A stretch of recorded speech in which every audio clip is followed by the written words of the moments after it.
Sa pumapagpalang araw muli sa bawat isa sa atin. Ayan, so kamusta po kayo?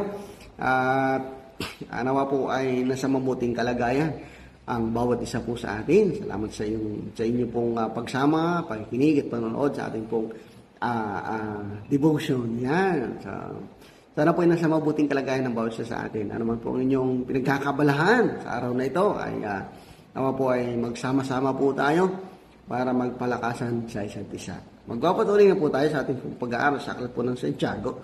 James chapter 4, now in verse 6. Yan. Santiago, kapitulo 4, talata pong 6. Okay. Sabi po dito, ngunit higit na malakas ang tulong na ibinigay sa atin ng Diyos.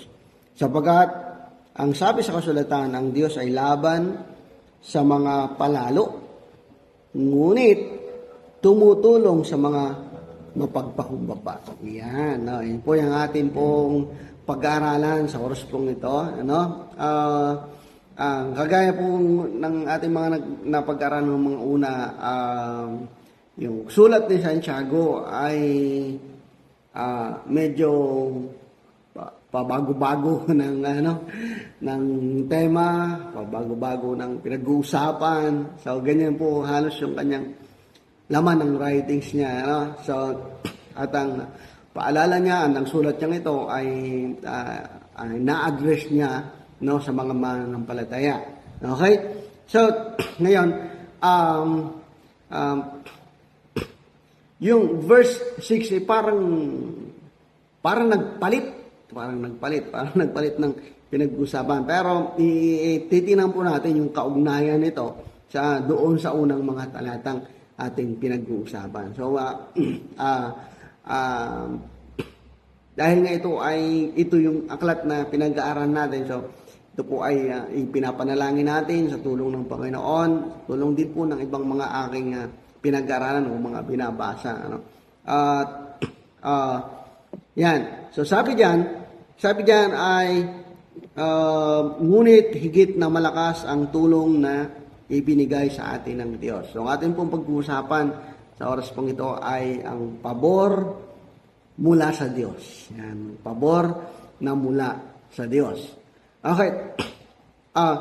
Yun po kasi salitang tawag dito, tulong. Yung sabi niya, ngunit higit na malakas ang tulong, no, na binigay sa atin ng Diyos. So sa English po kasi yan ay grace ang ginamit. Ano?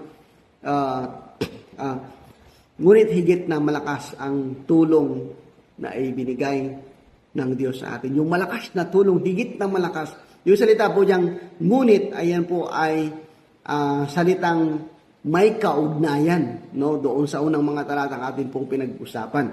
Ang sabi ang tawag doon sa English is connective word. Ano? So, mga bagay may koneksyon o may kaugnayan doon sa unang mga talata. Yung salitang ngunit higit na mas malakas. Kasi nga, doon sa ng nakaraan ng mga pinag-usapan natin patungkol sa pagnanasa sa mga bagay, patungkol sa nagiging dahilan ng pagkagulo, nagiging dahilan ng conflict, nagiging dahilan ng pag-aaway-away at paglalaban-laban, yung mga bagay na pinagnanasahan, yung mga bagay na ninanasa natin sa daigdig na ito, at ang mga bagay na pinag-iimbutan natin.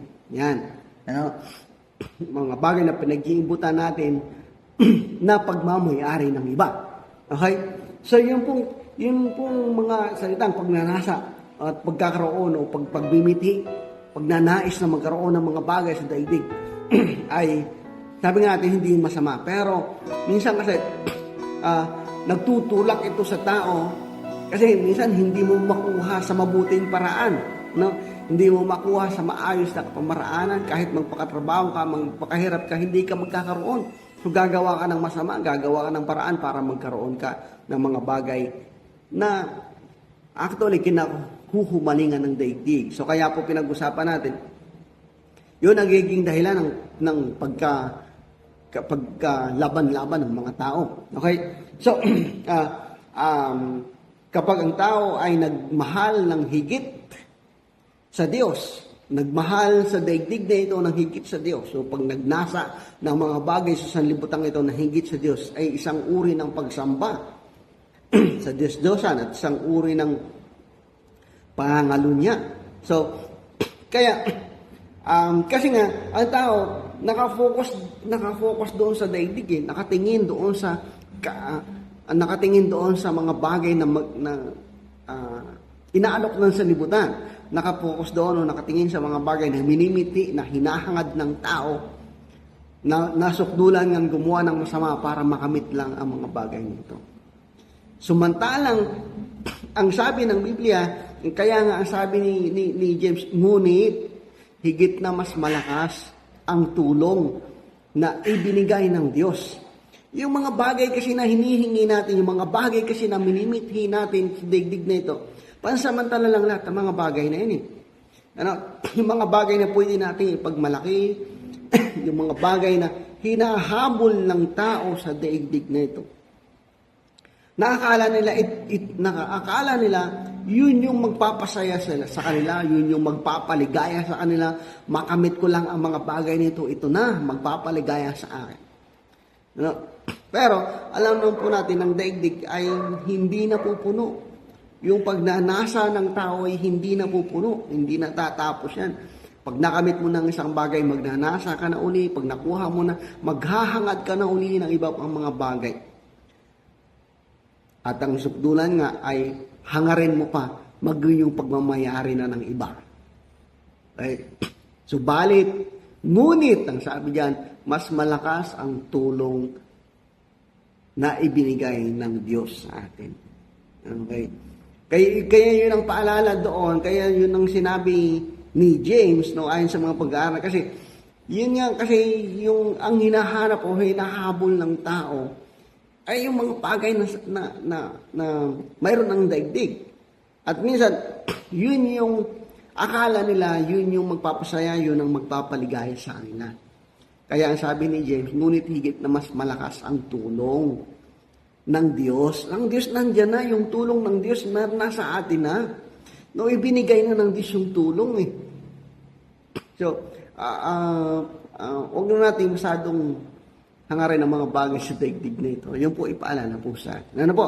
Okay. So, yung pabor mula sa Diyos. Ang sabi po diyan, no, ay higit na malakas ang tulong na ibinigay sa atin ng Diyos sapagkat ang sabi sa kasulatan, ang Diyos ay laban sa mga palalo. Yan, ang pabor na mula sa Diyos, ang sabi po diyan, ang Diyos ay laban sa mga palalo. Bakit?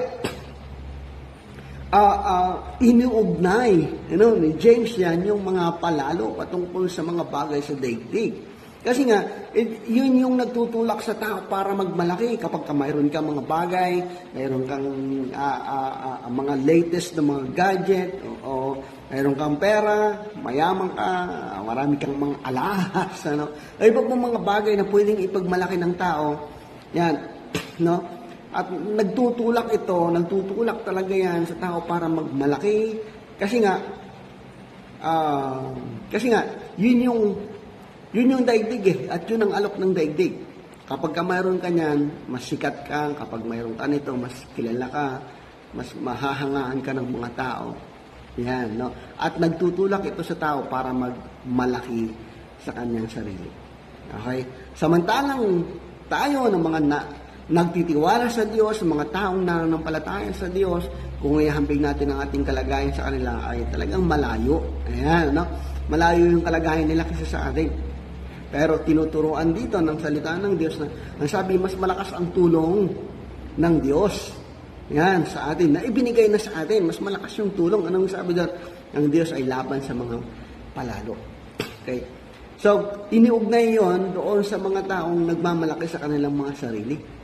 Na minsan, parang nadideprive yung sarili natin pag nakikita natin. Parang, di ba? Ang dami nilang ipinagmamalaki, ang layo sa kalagayan natin, Pero tinuturuan dito ng salita ng Diyos na magtiwala ka sa Panginoon at tinuturuan tayo ng salitang ito na hindi hinahayaan ng Diyos na tayo ay lumaban, hindi hinahayaan ng Diyos na tayo magkasala o magkamali o pumatol sa mga bagay na pinagmamalaki ng digdig, Kasi kita naman po natin yung kalagayan yan at napapansin po natin yung maaaring naranasan natin at naranasan din ng mga tao noong una, na parang kapag mas may pera, mas may kaya, may talino, ay nagmamayabang sa sarili. At minsan lumalabas na parang inaapi-apihan tayo talaga, Inaapi. Yan. Ito yung laging sinasabi ng tao, Yung sinasabi minsan ng kahit ng mga Kristiyano, sadyang tayo ginigipit, inaapi, yan, yung laging salitain. Pero wag po tayong malungkot, wag nating sabihin inaapi tayo ng mga taong iyan, kasi ang sabi ng salita ng Diyos, yung mas malakas yung tulong ng Diyos, mas malakas yung tulong na ibinigay ng Diyos sa atin. Paano yun? Kasi hindi hinahayaan ng Diyos na tayo ang magkasala, hindi hinahayaan ng Diyos tayo magkamali, hindi tayo hinahayaan ng Diyos na lumaban, sapagkat ang sabi diyan, ang Diyos ang lumalaban para sa atin. God opposes the proud, ang Diyos ay laban sa mga palalo. Minsan, ang mga tao ay nagpapatuloy sa kanilang mga ginagawa, nagpapatuloy sa kanilang mga ginagawang pagmamalaki sa kanilang mga sarili, na tila baga parang hinahayaan lang ng Diyos na magpatuloy sila sa kanilang ginagawa. Pero darating din ang panahon, darating ang oras at malalaman nilang matatapos din ang lahat ng mga bagay na pinagmamalaki ng tao sa daigdig. Yung pera, yung kayamanan, yung katalinuhan, mauubos po yan at matatapos. Yan, At ang sabi diyan, ang Diyos ay laban sa mga palalo. Huwag na tayong sumali. Huwag na tayong sumali sa mga taong magiging kalaban ng Diyos. Yan, So, kung mayroong mga taong nagmamalaki sa atin, ay pabayaan na lang po natin. Ipanalangin po natin hanggat maaari. Kasi yun ang sinasabi ng salita ng Panginoon. Yun ang malaking tulong. Yung sabi diyan, mas malakas yung tulong na ibinigay ng Diyos sa atin. Yan. Yun yung paraan na sinasabi ni James, na kung mayroon man pwedeng ipagmalaki ang tao sa daigdig nito, hayaan na lang po natin. Yan. Hayaan na lang po natin kasi ang sabi diyan, hindi magtatagal ng mga bagay na yan kasi mahirap kalaban ang Diyos. At ang sabi diyan, ang Diyos ay laban sa mga palalo, ang Diyos ay laban sa mga mayayabang, ang Diyos ay laban sa mga nagmamalaki o mapagmalaki. Yan, subalit yan, ang Diyos ay tumutulong sa mga mapagpakumbaba. Sabi po diyan, ngunit higit na malakas ang tulong na ibinigay sa atin ng Diyos, sapagkat ang sabi sa kasulatan, ang Diyos ay laban sa mga palalo, ngunit tumutulong sa mga mapagpakumbaba. Tumutulong sa mga mapagpakumbaba.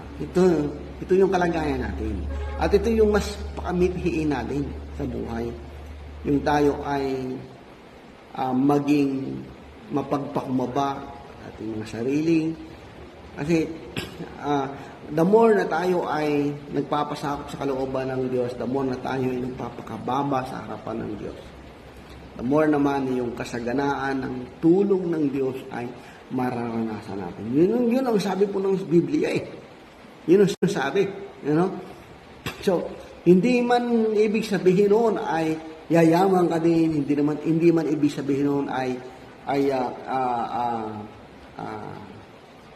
gaganda din ang iyong buhay, bagamat gusto naman po natin yon. Pero ang maganda diyan ng sabi ng Biblia, ang tulong ng Diyos, tumutulong tumutulong ang Diyos sa mga mapagpakumbaba. God opposes the proud gives grace. Sabi sa salin sa English is grace gives grace to the humble. Okay, kapag yung salitang grace ay ang ibig sabihin niyan, it is unmerited favor. Yung pabor na hindi karapat-dapat, pero tayo ay pinaburan ng Diyos. No, that's favor. That's grace. Ang nakakatanggap lang ng grace ay yung mga taong mapagpakumbaba. Ayaw ng Diyos na ang tao ay magmalaki sa kanilang mga sarili. At laban ang Diyos sa mga mapagmalaki, mapalalo o mayabang. Ayaw ng Diyos yan. Ang gusto ng Diyos, ang hinahanap ng Diyos ay yung mapagpakumbaba. So, hindi natin mararanasan yung pagkilos ng Diyos. Hindi natin mararanasan yung tulong mula sa Diyos kung nagmamalaki tayo sa ating sarili. Kapag ang tao ay mapagmalaki sa kanyang sarili, wala ang presensya ng Diyos sa taong yan. Yan. Malinaw po ang sabi dyan. Ang Diyos ay laban sa mga palalo. At yun ang pabor ng Diyos sa atin. Yun ang pabor ng Diyos sa atin. Hindi hinahayaan ng Diyos na tayo ay magkasala. Hindi hinahayaan ng Diyos na tayo ay lumaban. O makipagsabayan. Kasi pagka nakipagsabayan ka sa daigdig nito, magkakasala ka talaga eh. Matututo ka rin magmalaki sa iyong sarili. Pero wag na tayong makipagsabayan sa daigdig nito. Hindi po natin yan kayang sabayan. Yan. Hindi natin yan kayang sabayan kasi iba yung takbo ng daigdig eh. Pero tayong sumasampalataya, nangampalataya sa Panginoon, patuloy tayong magpasakop sa kalooban ng Diyos, magpakumbaba. Yan. Hayaan natin ang Diyos ang umangat sa atin. Yan. No? At maranasan natin yung tulong ng Diyos. Again, paalala sa atin, hindi mo mararamdaman yung tulong ng Diyos kapag ikaw ay nagmamalaki. Pero the more na nagpapakababa ka, nagpapasakop sa kalooban ng Diyos, kita mo yung galaw ng Diyos sa buhay mo at mararamdaman mo at mararanasan mo pagkilos ng Diyos. Ang totoo naman po, wala naman po talaga tayong pwedeng ipagmalaki sa ating sarili. Wala tayong pwedeng ipagmalaki sa Diyos. Lahat po ng bagay na mayroon sa atin, galing yan sa Diyos. Hindi natin yan pwedeng ipagmalaki. At wala naman talaga tayong pwedeng ipagmalaki sa mga bagay na mayroon sa atin. Galing yan lahat sa Diyos. At anumang oras, pwede niya yung bawiin. Anumang oras, pwedeng mawala yan sa iyo. Ngunit, kapag tayo nagtiwala sa Panginoon, ay hindi tayo pababayaan ng Diyos. Sigurado po yan. Nararanasan natin yan. Nararanasan ng mga taong, nararanasan niya ng lahat ng mga Kristiyano, nararanasan niya ng lahat ng mga taong sumasampalataya sa Diyos. Ano po? So, ayan. So, salamat po muli sa araw na ito. Salamat po sa inyong pagsama. Salamat sa inyong pakikinig at panonood ng ating pong devotion. Okay, patuloy nating samahan at suportahan po yung ating mga gawain. Ano po? So, yan. Saglit po tayong manalangin. Aming dakilang Diyos na makapangyarihan sa lahat. Nagpapasalamat po kami sa iyong pagmamahal. Salamat po, Panginoon, dahil mula, Panginoon, sa iyong mga salita, sa mga katotohanan na amin pong narinig. Thank you po. Dahil tinuturuan mo kami, tinutulungan mo kami, at sinasamahan, Panginoon. Salamat po, Panginoon. At turuan mo rin po kami lagi na magpakumbaba at hindi ipagmalaki ang mga bagay na mayroon sa amin. Sa halip, ipagpasalamat namin sa inyo at kilalanin ang lahat ng mga bagay na mayroon kami ay nanggaling sa inyo. Panginoon, anuman pong kalagayan ng bawat sa amin sa oras pong ito, samahan mo po kami at muli po'y aming inaangking ang mga pagpapala at ang mga biyayang inihanda mo, Panginoon, sa amin sa araw na ito.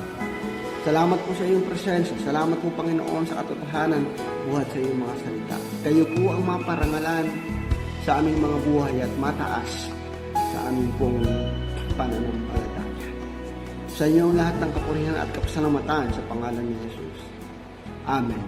And amen. Ayan, salamat po muli sa inyo pong pagsama at panunood. At please, patuloy nating suportahan ang ating gawain. Paki-like, paki-share ang ating pong morning devotion. At ganun po yung ating pong YouTube channel. Ay paki-subscribe, paki-like, paki-share, paki-comment. Yan.